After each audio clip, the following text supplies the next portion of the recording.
Good morning, everyone. This is Brian Turpak with Steelworks Strength Systems. We're just going to take a look today at how we can improve our ring dips.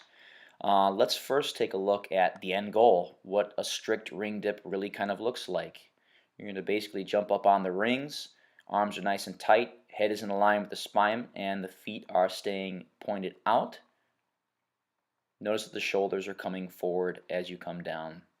The first step towards getting that ring dip is looking at improving your regular push-ups and also looking at an interesting variation to the push-up.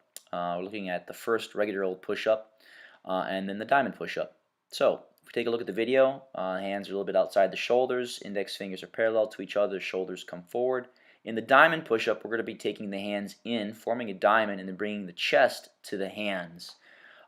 Why this is important is that we're adding a little bit more adduction into the shoulders. To get better at the dip, we actually now have to start mimicking the regular movement, but if we take a little bit of complexity down, that helps us learn the movement patterns correctly. So in this next step, we're looking at just regular old dips.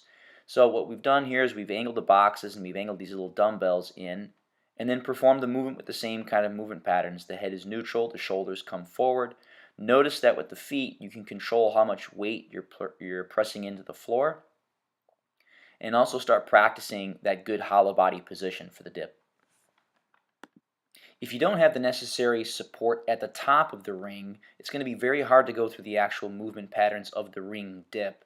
So that's why we're going to start with ring support. And what that really involves is you jumping up to the top of the rings and holding a nice hollow body position. Notice that the toes are pointed out and the arms are starting to be pointed out. The core is engaged and the head is looking forward. Once we have some confidence on the top of the rings, now it's time to start adding some range of motion. A great place to start is the negative portion of the movement. In other words, the eccentric muscular contraction. We have a lot more capacity of strength in this part of the movement, and as a result, it's a little bit safer. So how can we do it?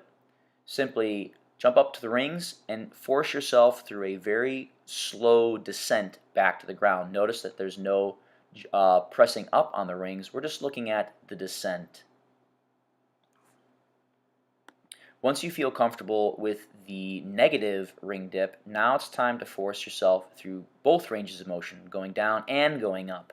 And we can do that with simply placing a box underneath our feet while we're performing our ring dips.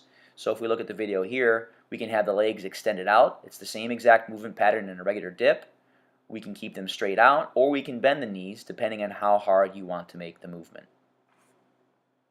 The next thing that you should focus on when you're trying to improve your ring dips is improving your core stability. We've got two movements we're going to look at here in this next part of the video, the hollow body rock and also the barbell rollout. The hollow body rock mimics the position that you have to hold yourself in as you're going through the range of motion in a ring dip.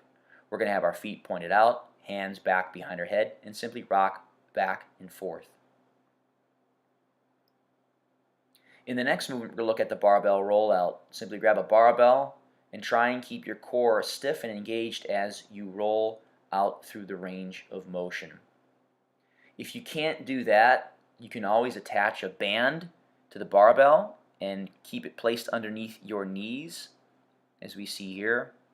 It's just important to get that full range of motion, so that's why a band is a good choice to use if you can't get the full movement. Another important piece to add into your training to help improve your ring dip capacity is accessory work through dumbbells. Here are three important movements you can do using dumbbells to help strengthen your ring dips. The first one we're going to look at are dumbbell flies. This helps work shoulder adduction, which is important for stability in the rings. The next movement we're looking at here is the dumbbell squeeze press, which helps work the sternal head of the pec major, which is also helpful in shoulder adduction. And the last thing we're looking at here is the dumbbell skull crusher, which is important for elbow extension, working the triceps. All three exercises that will help you improve your ring dips through dumbbells. If you've got any questions, please shoot me an email at brian@steelworksstrength.com. Hope you found this video insightful and helpful.